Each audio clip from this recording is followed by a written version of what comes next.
Hello again, this is Despina Ariou from Greece, and this time I would like to share with you a story written by Mariam in Gaza.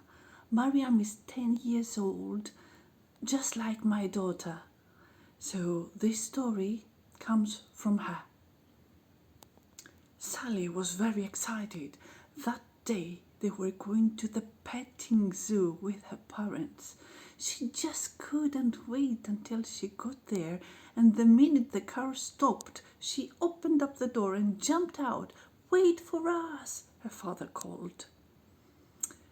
When they were all together and they started going around the different places where the animals were kept, Sally's smile disappeared.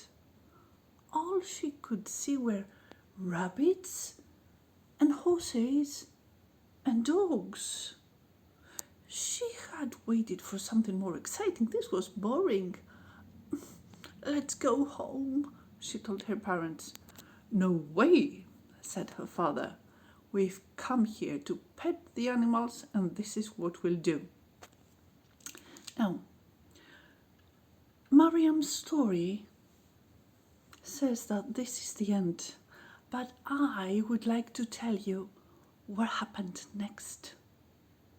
You see, the parents took Sally with them, and they started petting the rabbits, and they were so soft.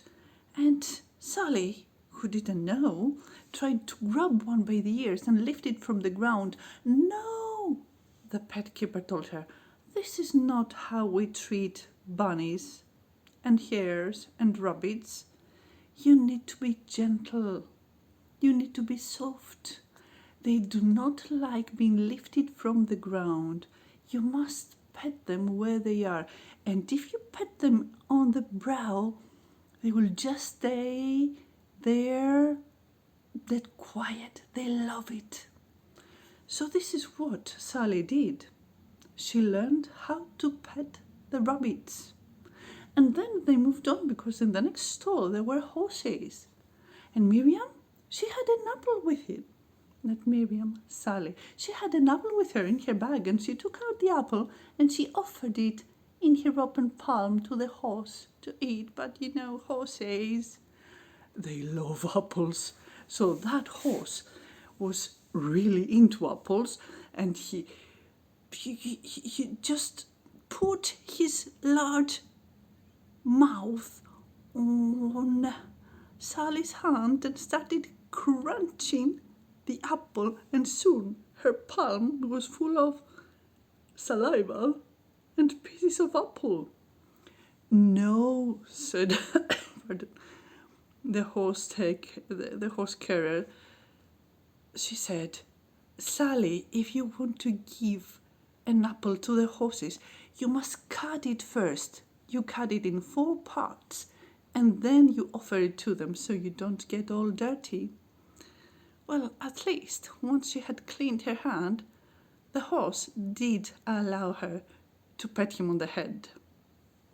So Sally learned how to pet horses. And then they moved on, because in the next room there were dogs.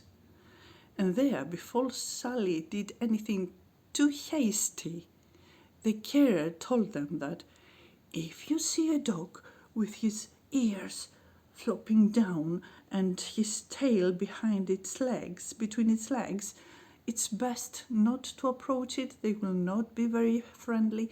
Maybe they're scared. You must just let them be. But if you see a puppy running towards you with the tail wiggling and jumping all over, that is a dog that wants to be petted. And this is how Sally could tell which of the dogs actually liked people caressing them.